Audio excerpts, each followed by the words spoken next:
Live from the Washington DC area, all empowered citizens need to know about intelligent use of resources, smart governance, inclusive communities, smart industry, and healthy, thriving urbanization.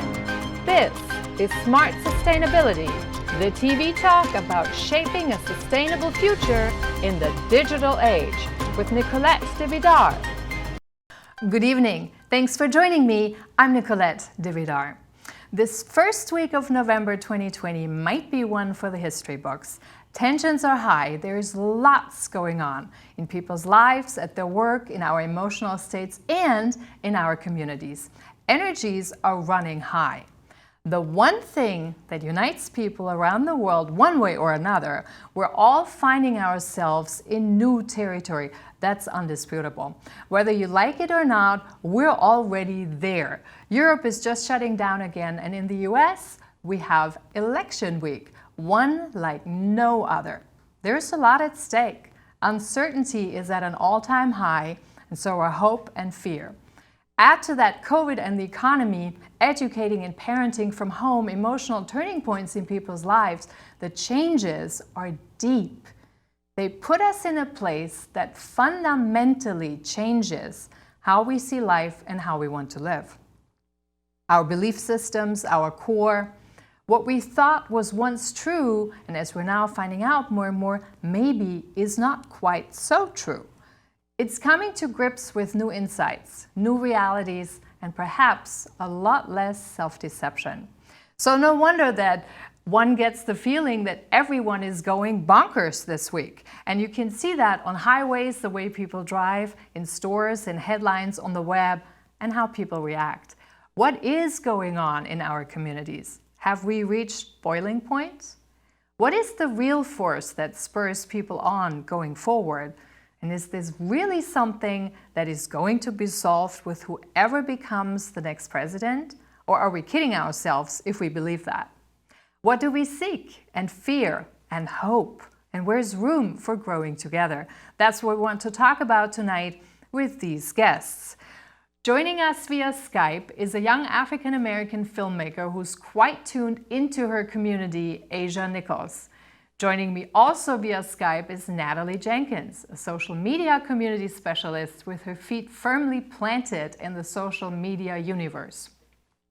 And joining me here in the studio is Ariful Islam, a journalist and the director of NRB Connect TV, an international television channel that connects Asian communities with their homelands. Welcome, Asia, Denise, Natalie, and Ari, all three of you in the studio. Well, you two at home, but Ari is here in the studio. Thanks so much for joining us tonight. Thank you for having us. So I want to talk. This is a really super important week for everyone, I think. And as you can tell, I mean, really, what's going on in communities is just crazy. So I wanted to take a little bit sort of a brief zoom in, so to speak, and talk about what are you observing, what are you connecting to in your communities, and what's going on. Ari, you have visited all presidential debates. Share your observation with us. Thank you.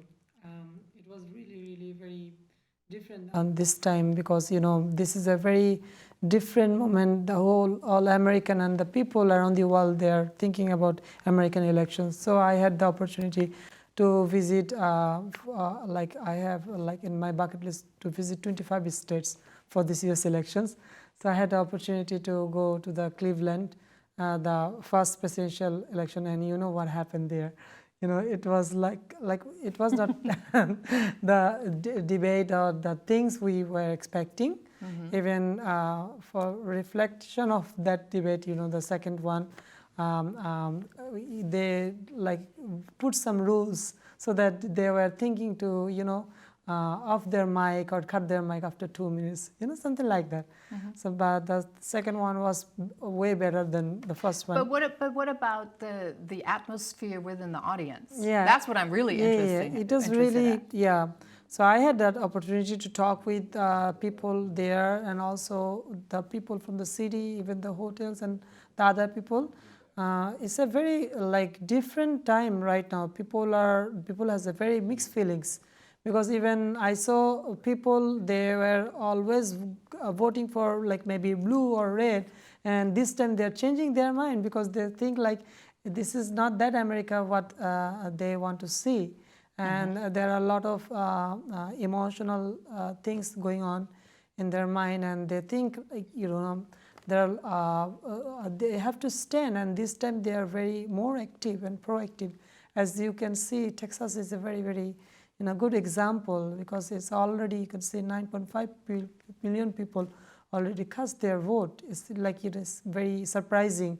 And like if you think only 11 million people will give vote, so they are very, very concerned these times, when while there was not in this situation previously. So was the atmosphere, though, that you found in the audience congruent with what you found on the street? Yeah, it was kind of more or less same, because people know actually at this moment, because there were so much commitment from both sides, but things were exactly not like that. So they know, and I should tell that like in everywhere, even no matter it's white collar or blue collar, everywhere, they are now, they have it, they are suffering from a fear. So what will happen actually, even they work for a political party, or even they don't work for any political party, they, because of COVID, because of the economy, like people are in fear at this moment. Yeah, well, that's the uncertainty. Yeah, That's absolutely it. But I think it's more than that. So I want to go to Asia Denise here. You're deeply into filmmaking, so by definition, you're really sort of really full into the community and what is going on. What's the vibe you're picking up right now in your community or in the landscape and in the industry you're working at? Well, there's a big desire now in the market for filmmaking that actually makes a difference, not just narrative storytelling that doesn't have any type of social impact. And I think that that's necessary, because a lot of the times when we watch movies, we want some type of call to action, whether it's a narrative, or if it's not real, or if it's a documentary. We want to leave the theater, we want to stop watching a movie and go, okay, how can I be a part of something? How can I be a part of this culture that this film is creating? And so I've noticed a lot of my peers are really excited to create films about topics that we need to talk about more. One being the most recent one that I'm working on is this End SARS movement that's happening in Nigeria, and it's carried over to the States, which is a militarized police force that a lot of Nigerian Americans and Nigerians who live in Nigeria, they're trying to get them to stop and to disband that. And so just, movements like that are being brought to the forefront. And I think it's important, because I think we all have a part to play.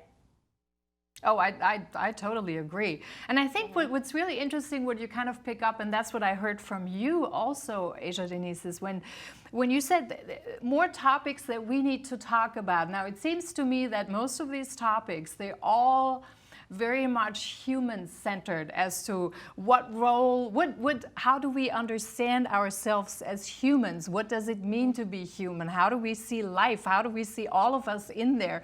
And also, where's our place in that, right? Is that what you're seeing? What are some other topics that you hear about that are so prevalent that you think we need to talk more about? Well, I know for one, just the general sense of inclusivity and community. I center a lot of my films around what I call the gospel of justice.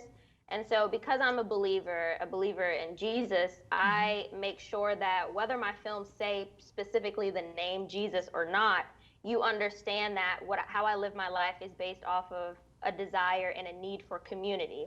And allowing for people to understand that community looks different. Community could be 2 people, it could be 3 people, as long as it's founded on a genuine love and respect for another person, regardless of who they are, how they might identify.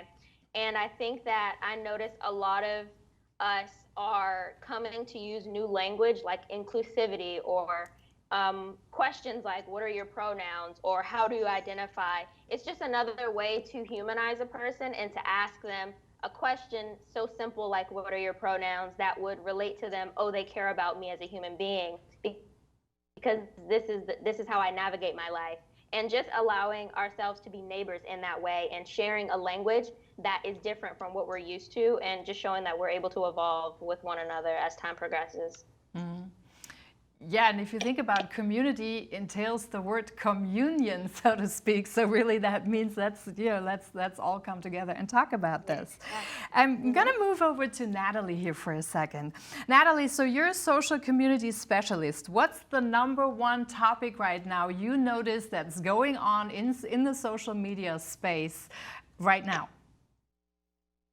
So, I mean, the biggest thing that most people are talking about here in America right now is the election, right? So particularly at this point in time, I think that is where so many people have been focusing their energy and their conversation online, but not just purely like who to vote for, who not to vote for, but like all of these sort of or satellite topics that relates to, whatever they're advocating for or against as it pertains to the election and how those things will be impacted as a result of the election. So I think, as we're heading into the week where our last day of voting is on Tuesday, right? So that is like what we see all the time being talked about. But I think more generally throughout this year, we've seen a lot more conversation online across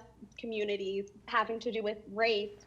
We've seen a lot more conversation across communities having to do with things like, unemployment and, your status, as a whole, where you are, where you live, and your experience, even as it relates to being in a pandemic, right? I think those are like the 3 biggest things that we have been seeing people talking about and really passionate about discussing with one another online, whether you know or not. Now, a lot of your clients, I think, are also, are you working with companies in the social media space, Natalie? Yes, I do. So are you noticing working with companies, for example, is there a particular topic that they really try to reposition themselves on right now that is noticeable? So over the last, I will say the primary thing that lots of companies have been making sure they share their voice about has been, revolving around racial injustice.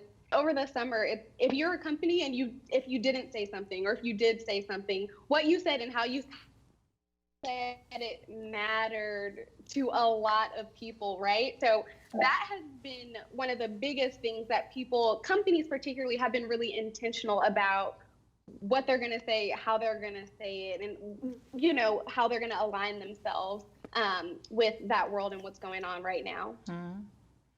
Now, all 3 of you are doing something that is directly impacting the communities. I want to, before we talk a little bit more about the key issues, I want to speak a little bit about why you do what you're doing. So I'm going to start with you, Ari. Why did you go into that line of work and going around and building a bridge, so to speak, to the home communities? Yeah, thank you. It's a really wonderful question. The thing is, we all have commitment because, every person, I believe, they have a philosophy inside. They should have the good philosophy. By these things, we can make a green world. So the idea is, we build this world together, and for as a part of community, and all the community together can build it for future. So I started my journey from my home country, and this is my country number 18 that I am working here. I'm very. Did you just say country number 18? Yeah. So 18 countries. That's quite a spectrum. Yeah. So it's a beautiful experience, and this is a beautiful places because that was another reason in the key side. I will talk about that.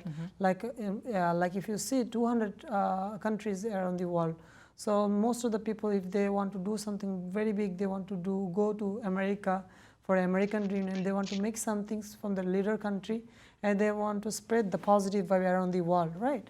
So people wants to do the best things from the best place. So that is one of the things, like say, if you see in other way for the, multicultural, like, hub. Yep. So you can see the New York as a capital of the world. You can say Washington DC is like is the office of the world, something like that. So I would call it more the perceived power capital of the world. Now that may be changing. I know that. Yeah. So this is like now, for the time being, things are going to change. But my idea, my intention, and there are a lot of other people, they have the same intention to come here to do work with the world leader and let them know actually how good we are and how we can do work together.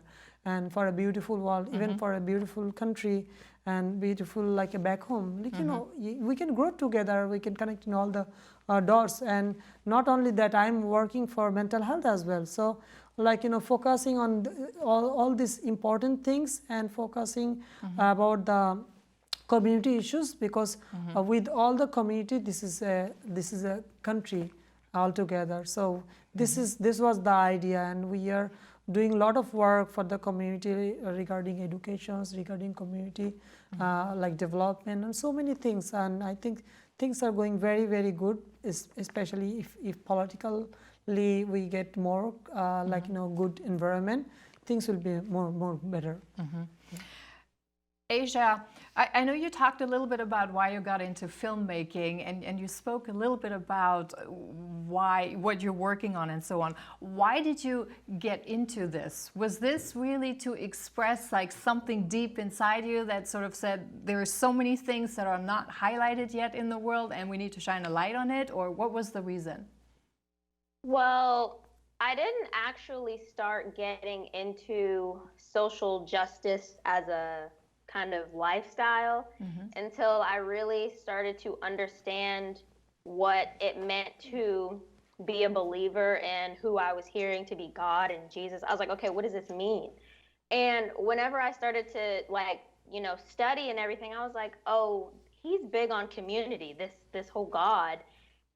But when I saw that the people who were also identifying as Christians like I was weren't living in a way that included other people, I was like, okay, I'm confused because I believe we're reading the same text. And so once I understood that God's passion and heart is community of all people, I began to say, okay, well, I believe it's also my responsibility to tell people how much they matter and tell whoever is on this earth who has breath in their lungs that they matter. And I knew I had a gift of filmmaking and the performative arts per se.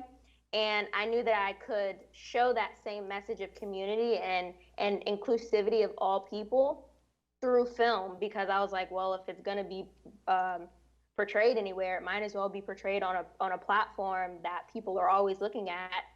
And I started in front of the camera. So I started out acting and doing plays and films that had some type of a social justice message to it, whether it was gentrification or racism. And once I enrolled in film school after I graduated in 2019, I started to notice that I had this urge and this what felt like a burden to walk out this lifestyle that advocated in partnership and on behalf of other people. And I'm always weird to say that I'm speaking for other people, because I believe that everyone has their own voice. Even in practical terms, people who are mute or deaf, there's still sign language, and there are ways for us to communicate with people who don't have what we consider a voice in society. And I believe it's my job to provide platforms with the privilege that I have, whether that's a computer, a cell phone, or a literal step stool that I can give someone else and just rally beside them to amplify voices that need it. Yeah, that's a very powerful medium, absolutely. Yeah. So we have lost Natalie via Skype, I've seen, so I want to talk a little bit more with the two of you here. When you look at what's going on in communities, do you see a consistency across America about the issues, or I should say about the divisions? Or is there a difference in certain areas where you see, well, there are some areas they have a changed view on things, there's something more important or less important? I think everyone wants peace. I believe that we all want different ways, like we all want it to happen or to come about in different ways. And I think that if it were possible for everyone on Earth with different viewpoints to sit down and talk and have conversations like we're having now, then a lot of it would help. I'm weary to say that it would change anything, because I do know that there are conversations you can have with some people and they just won't budge. And so I believe that we all want an ideal world, a type of utopia that we've created as being perfect, or that we've created as being the right one. But I do see a consistency in there being also a type of weariness to it all, just wanting to get it over with. And whatever, if you're left or right or independent or however you identify politically, there is a type of just weariness to it all, because it seems it's never ending, it seems like. But there is a consistency in a type of revolution that is grounded in community and grounded in inclusivity. And I think when we hold on to that, when we hold on to a healthy form of community that includes other people, then it is a type of progression that doesn't need to have a specific end, because we're still including everyone's voice, whether we're going to immediately agree or not. I want to add something on that. Yeah, that's really, well, in my view, actually, even in this journey, I visited so many states, and even I'm talking with so many people from different community as well. So what is like, say, like I was saying, like if you see like around 200 country, or like whatever the number is, so people who wants to like see, they want to have a good life or anything like that. So they want to do something bigger. So they want to migrate somewhere. They think about America, as America is always a gold standard, right? So like, you know, the best of the best is America. So go to the like land of the opportunity or something like that. But like once they see the situation America handled about COVID and the economy right now, so the people, they are thinking in their thinking level and idea is getting little change, because they feel like, oh, this is like there are a lot of other people around the world. Maybe they are not even developed or underdeveloped country. Even see a country like my country, Bangladesh, they did much better than like maybe so many other countries. So you see, there are a lot of other countries like they do better than like America. So now people are thinking, oh, maybe this is like the time has came that we have to change our mentality, or maybe it is no more like the gold standard, or they have different opinion on that. But I think that goes back a lot to what I said at the intro. It's about self-deception. So one thing is to have an image of what you think something is like and what the marketing message is and how it's portrayed outside the United States and then also here. But then there's also something that I think all of us, all people, are growing in their consciousness in terms of understanding that we're all part of something and we're all interconnected. True. So whether you like it or not, at the end of the day, we are all connected. Of course. So when somebody has something that's going on, like in your community, it targets everybody else. And I think we're getting more and more, that's also part of digitization, because it kind of dissolved boundaries, right? So it made things, it just made things more transparent, more visible. And then I think we're also getting to see more that once you look at things how they really act, then you kind of drop a lot of the deceptive things. And if you really look, if I'm looking at you three guests here today, what I'm hearing overall is there is this strong urge of really going into humanity more, having a human-centered economy, having something where everyone can live their talents and their place, and knowing that everyone has a unique place, right? So you can actually bring it forward and into, and not so much being plainly on what I used to call the buck stops with you mentality, because that ain't Yeah, working yeah. in the 21st century, obviously. True. Right? And I think we have Natalie right back on. Natalie, are you here? So I wanted to ask, I asked Asia Denise and I asked actually Ari also, so I wanted to ask you, why did you choose to go into your line of work? Yeah, so I would say I think my biggest motivation is just that there's so much opportunity in the world of like digital media and communications and social media, and it's the direction that everything is going towards. So I find true pleasure and joy in helping people to navigate that space because you've talked about a little bit, I think I heard you mention that there's such a shift happening like in the workplace, in our culture, everything's moving towards like this digital place. And there are so many people and companies who don't know how to share their story, who they are and what they do online, and in a world that you need to be able to do that really well and really clearly online. So I found that I have a gift for being able to help people do that. So that's why I do it. So are the three of you excited about going forward, or are you scared? Who wants to take the first start here? I'm going to start with you, Ari. Yeah, of course. I'm very confident actually because at the end of the day, like if you see, even for election, I visited 25 states. I see most of the people, the real America is beautiful. The most of the people are beautiful. They are very encouraging. Like even like from every color, there is a hope. And you know, that was another things I was trying to talk about. This election, or like in election, what we see, like America was very inventional, very science related. They were always a beautiful way. They're bringing things in different way. But these elections maybe they're like showing things in a more political way. Maybe this is a reason for having that fear. But if I tell you, like if you see the bigger picture, the real America is beautiful. The people of America are like the people live here who came from around the world. They're beautiful. I'm not afraid. On the other hand, I'm very confident. I think difficulties come in your life to show like you know how difficult you are. And you can always prove yourself. We are very confident. Yeah. Natalie, are you afraid, or are you scared about this, or are you excited about going forward? You know, sometimes when I am watching the news or listening to, you know, everything that's going on, there's something in me that wants to be afraid.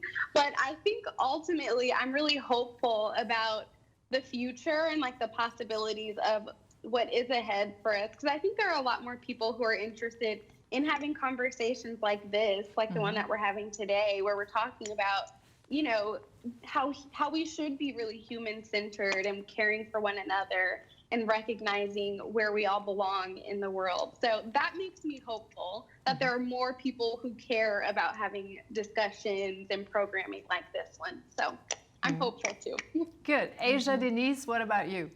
Yeah, sometimes I do, as well as Natalie, teeter the line between like, oh goodness, or super hopeful. But I can say that I believe in my generation, and I believe in the minority culture, or more specifically, the more marginalized groups of society, because I believe that many people who were not accepted by majority culture have a tendency to form really strong communities. And I think that as we move forward in an effort to build communities in spite of whatever the outcome is, I think that we'll understand what it actually means to stand together.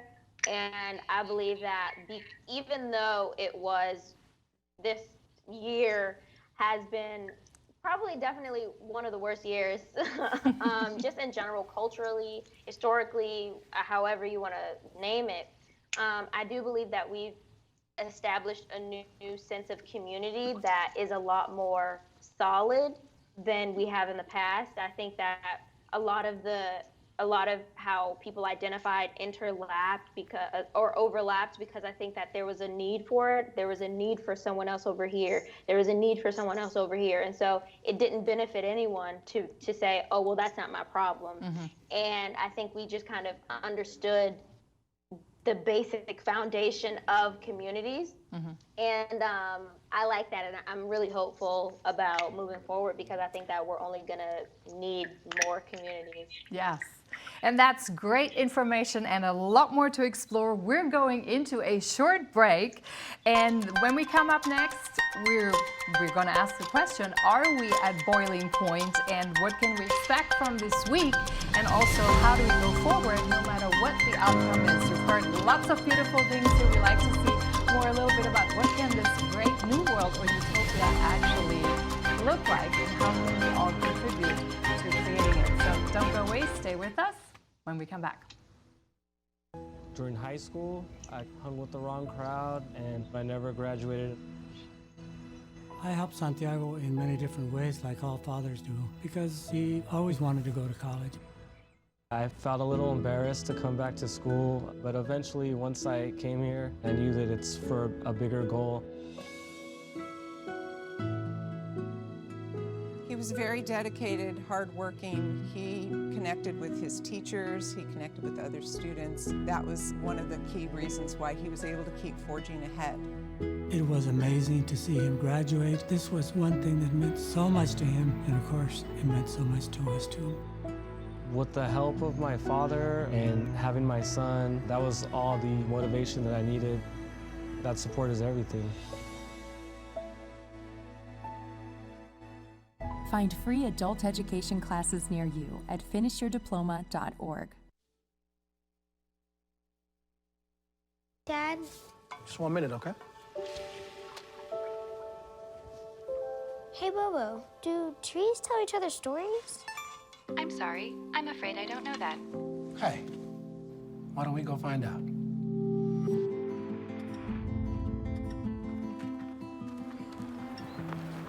Listen. Do clouds take naps? I couldn't tell you.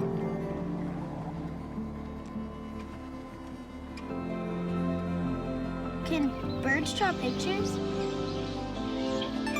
I don't have an answer for that. Dad, do stars visit their friends? Look!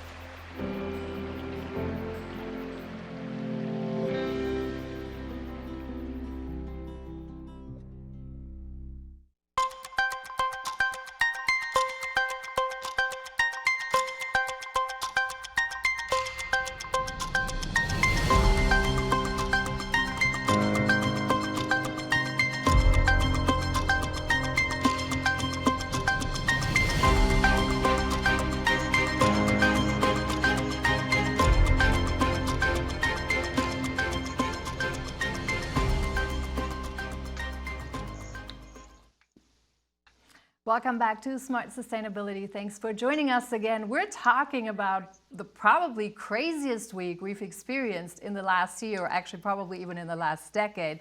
And that says something, given that this really was a year like no other. So what's going on in our communities? That's what we're talking about tonight. We have three guests in the studio. I have Ari from NRB Connect. I have Natalie Jenkins, who's a social media specialist, and I have Asia Denise Nichols, who is a filmmaker. All three very tuned into their communities. And I want to talk in this next half a little bit about what's at stake and what are the key issues. What are we actually all grappling with in more detail? And I know there's a lot going on in communities, which is why the tensions are so high. So let me put it this way. Why do you think people are losing it right now? Natalie, you want to take a start since you're already on the screen? Sure. So I would say, even just from a social media specialist perspective, one reason that we're all going kind of crazy is because we have such unprecedented access to information compared to the past. So we're consuming news and we're taking in so much all the time. that at a certain point, your brain feels like it can't take anymore. So, and as you try to like process things, you're reading millions of opinions and perspectives all day long. So it becomes more of a challenge to take the time that you should be taking to really think through things for yourself and how you personally understand the way that the world is working and complex topics and scenarios. So I think that is one of the major reasons that we're all on overload, is because we're taking in so much all the time. Yeah, Ava, I can agree. I can agree. Yeah, I was going to say I can agree with Natalie. I think that what comes along with consuming so much is the awareness of what's at stake. So a lot of how the government or just elections in general, how they used to move in the past is they used to do a lot of underhanded things that people wouldn't be aware about, right? And so we couldn't react to them, we couldn't protest properly because we didn't know, because it wasn't available to everyday citizens. I think now that we are so aware of what's going on, there's so much access. Everyone has a Twitter. Every politician has a Twitter. Every politician has an Instagram. And they all have some form of social media. And as citizens, as do we. And I think that we're so aware of what they're doing and what they're not doing that it's causing us all to have some type of a panic, you know? And whether you're the most zen person, whether you're the most calm person, there is a type of stress that comes with being aware of the possibility of your rights being taken away, or your friends' rights being taken away, your family's rights being taken away. And so I think it's all intertwined, you know. So with the social media aspect, I'm more aware than ever. And, you know, there's the saying that everyone's a politician nowadays, or everyone's an activist nowadays.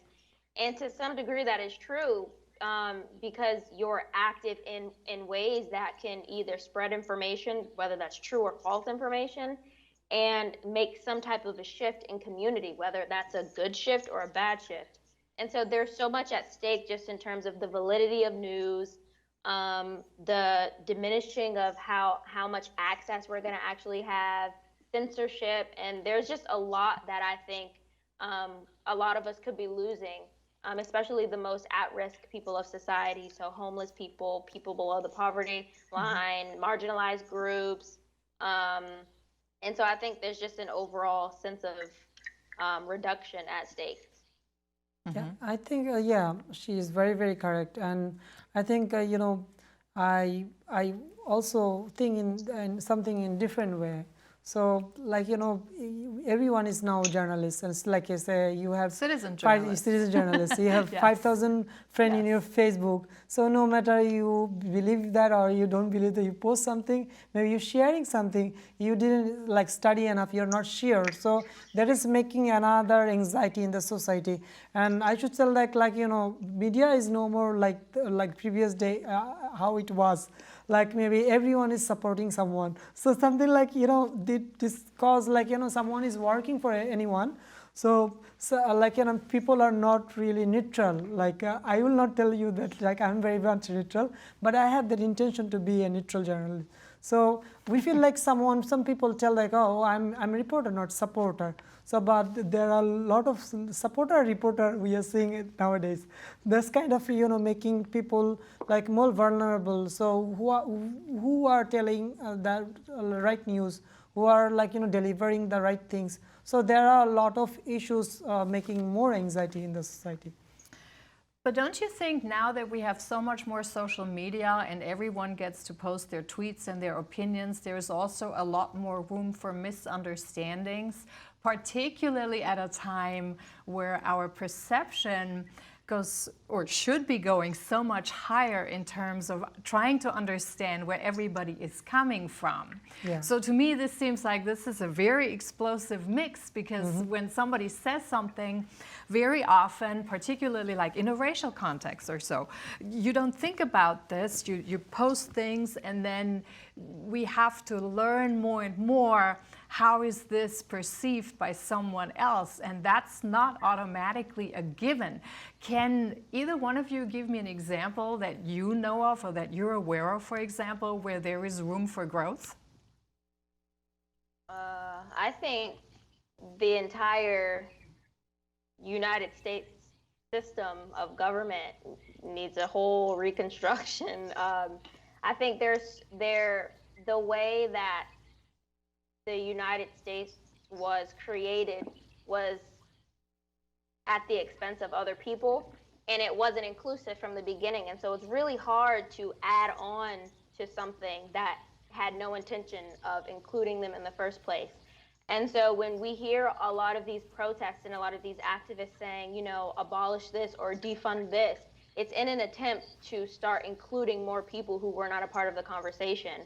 And I think that there's always room for growth in that aspect. I also believe that, on the other hand, as someone who doesn't like to hear just hate speech in general, I don't think anyone likes to hear hate speech, but I also think that, I'll speak for myself, I also have to get better and just grow in areas of hearing a completely different perspective of mine and not wanting to simply tell them they're wrong and just listen and process in that moment, because it's just as effective.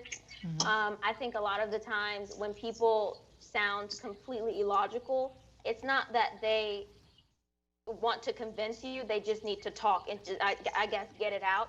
And as frustrating and as hurtful and hateful as it is, sometimes we should be able to process what someone is saying and then respond based off of that, and not react based off of, you know, what it's doing in the moment, because I think you can react to something in 1 minute, and then once you process it, it can form a different response. And I think that that's powerful. And as I stated before, as someone who identifies as a believer in Jesus, it's important that I don't exude hate in my quest for justice in all areas, because it's like talking to a brick wall. I can quote as many Bible scriptures as I want, but if I'm not doing it in love and in a way where I'm treating a person as I'm called to treat a person, then it's not effective. So I think I can grow in that area, just in how I approach or allow people who have completely different perspectives to speak, although it might be hurtful. And I do believe in a greater good of justice and inclusivity. And so if I have to go through that, I want to be able to, you know, go through that and still leave with some type of dignity.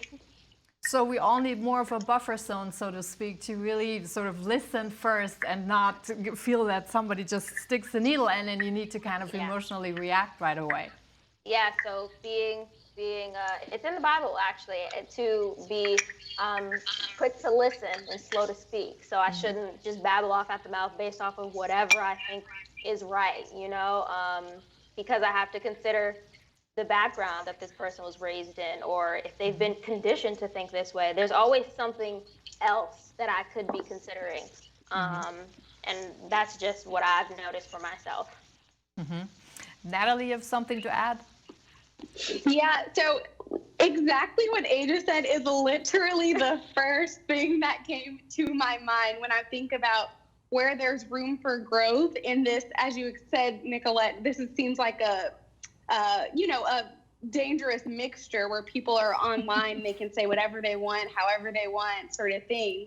And when I think about what would help us grow in community in that regard, it is if we are, you know, more intentional about listening to understand someone else's perspective, rather than listening just so I can shut them down and tell them why my perspective is better. And I think that happens so much because when we read that sort of thing, we perceive it as a direct attack on me, on us, on my beliefs, right? But ultimately, the person on the other end, they have a totally different view on life. You know, they have had totally different experiences compared to what I've had growing up. So if we're better about hearing one another and understanding why other people make the choices that they make, and hopefully others will do the same in return for me, they hear more of what I have to say because I listen to them more. I think that is what really brings people together, because otherwise we're always preaching to the choir. We're always going to be spouting off at people who agree with us. And I'm only going to ever talk about things with people who resonate, who what I have to say resonates with. But that's not what draws us together, and that's not what will unite us ultimately. We have to be able to like cross bounds and reach out to people who don't share the perspectives that we share. Now I want to add one component to that. So it sounds like we need a larger buffer zone. We need to be more open to talk also more candidly with one another. But then where does political correctness come into this? Because I would see this actually more as a barrier right now, because everyone's so careful and walking on eggshells, so you do not really go and have the conversations we would need to have. Where does this come into play from your perspectives? I mean, I guess it really depends on how you define political correctness. From what I've seen and from what I've heard from people, what some people consider political correctness would, to me, just sound like being considerate of another person. And I can definitely understand how it can be exaggerated or just overdone. But I believe that because my generation, we are so community-based, we're so protective of one another.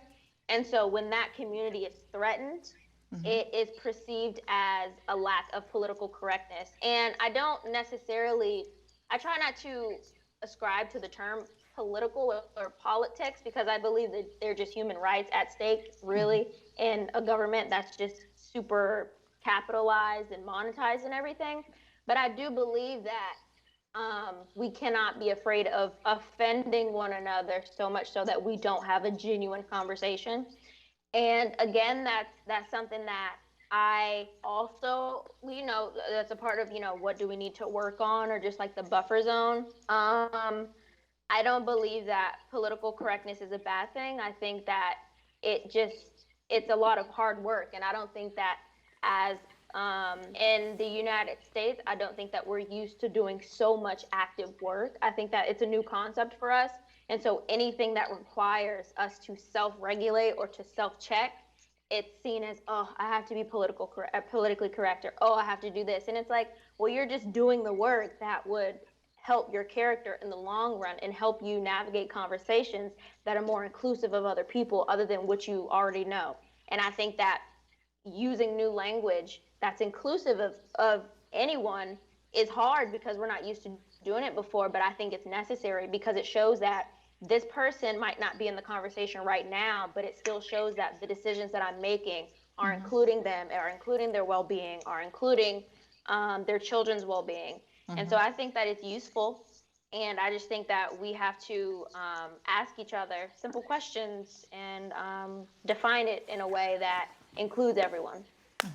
I think she was saying very beautifully. This is really, really right. So I think one more thing is very important, to be open. Openness can be a very, very good solution. And there is a big difference between hearing and listening. You listen from your heart, you really try for that, and you are coming up with a solution. And if political leader or other people who are on table, they can bring all the important things, what is important for this nation, for this country, for the people. So they take it seriously as a personal matter, as a very important matter, and they work on this, and they take it for a next level development. And one thing is very important, change is a very expensive word. I always say that, but we always want to bring the change. If change will not come overnight.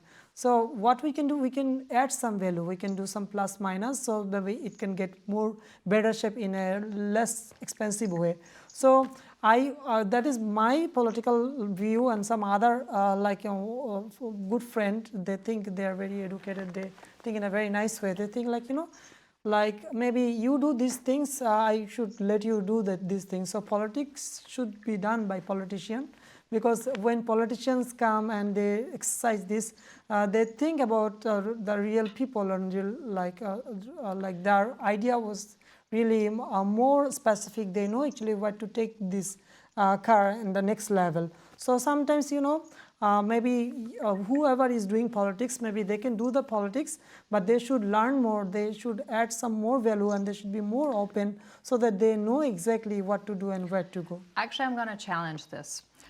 Do you really think that it's up to the politicians to lead into the future? Because what I'm hearing from all three is that there is more responsibility on each of us as an individual to step up to the plate, to do the personal work, to be more considerate in how you work with one another.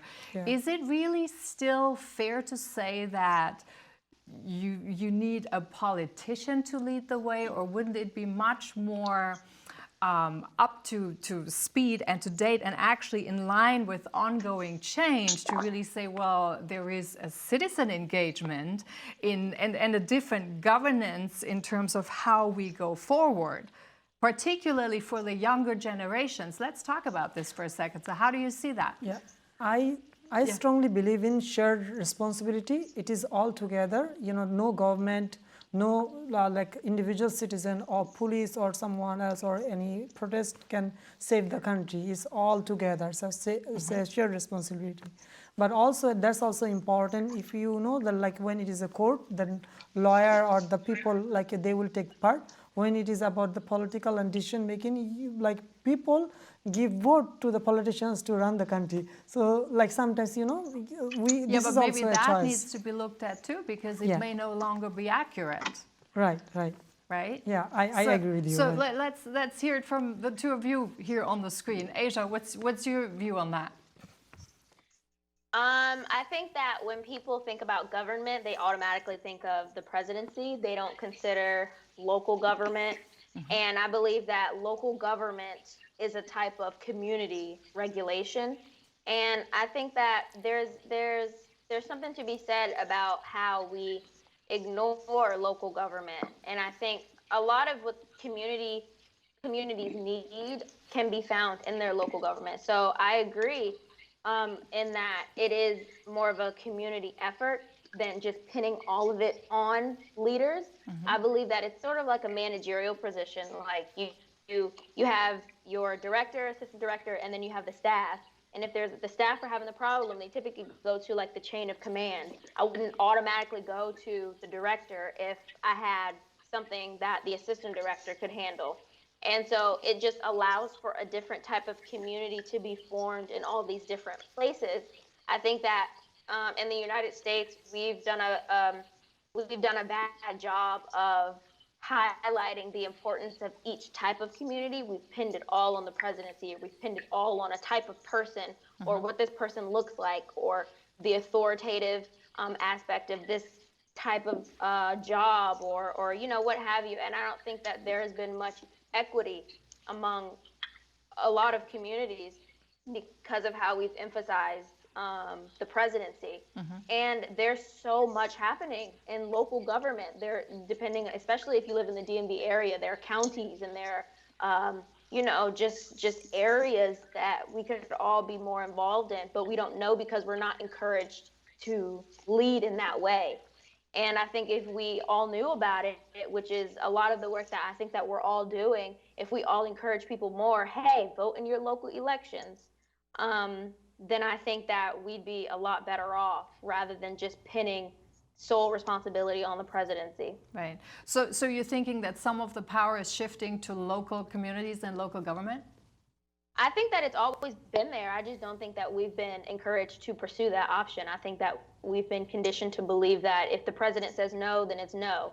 But really, the president also has to go through a ton of other people just to get a yes. And the people in communities have a lot more access to these politicians who are out in communities asking, hey, what do you need? What can I go do for you? But because the presidency has been so sensationalized over the past decade, a lot of people don't turn to their local government for like the pothole in the middle of the street or the playground that needs to be revamped that could actually encourage more community discourse. If the playground was fixed, maybe people with differing opinions could talk, but the playground's not fixed, so no one can go to the playground. Yep. But we don't know that we can call our local governor and be like, hey, can we fix this playground? How can we go about this? And so there are baby steps and practical steps that we can take to make long-lasting change, but because we can't call the president and be like, hey, don't do this. You know, a lot of us don't know. And so I think that's why grassroots activism on any level is so important. Natalie, what's your take on that? Yeah, I mean, I totally agree with Asia's perspective. I think that, you know, there is like this shared responsibility amongst all of us to be a part. What's the famous quote, like, you know, create the change that you want to see in the world. So, you know, we should have a desire and do the work to figure out how we can be a part of that change. But in the same coin, like, sure, it's up to us, but because of the structure of our country and where we are, we're not the people that ultimately make the decision. So we do have to be involved in learning about that process and learning how they decide on where our money in our neighborhoods are going to be spent, how they decide how much money goes into our schools, or what subjects are going to be covered, or, you know, it's up to us to be a part of it. But ultimately, because of how, you know, we're structured, we do have to turn to someone else to give us the green light. So we're a part of it, but to a certain extent, we can say, hey, you up there, we need your help too, to be a part of, we need you to listen to us and what we want and what we hope to see, and be a part of facilitating what we want to do. But then it's on us to figure out how we can vocalize it, how we can make sure that person knows this is what we want in this community. This is the change we want to see here, and hold them responsible for bringing it to life. So with the election only being a few days away, what do you think this election will actually solve, given that we have this range of problems, we have uncertainty everywhere, we have a lot of people going bananas over what's going on? What do you think this election actually can solve? Nothing. I don't think it's going to solve anything. I think it'll just shift the power, and it'll ease a lot of people without the current president in the White House. I don't think it'll immediately be like, oh, all of our problems are solved. And that's why, again, I don't believe that we need to put every single drop of our hope in a candidate. And I think that we have to do more as citizens, like on the ground level, you know, talking to people, going to council meetings and asking our councilmen and women, you know, what do you think about this? Or can I talk to you? They're so open. A lot of them are like, we'll give you their cell phone number. And I don't think it's going to solve anything. I think it'll just ease a lot of people. But I believe that ultimately there will be a shift in how people listen to us. Yeah, and we're at the end of the show. Thank you so much for all three of you. That was it for this week. I hope you have a blessed week. Stay safe, keep some sanity. Share your thoughts, fears, and hopes on our Facebook page if you like, facebook.com/SmartSustainabilityTV. And we'll see you next week. Thanks so much for watching. I hope you did some of the advice of our guests here, and have a good night.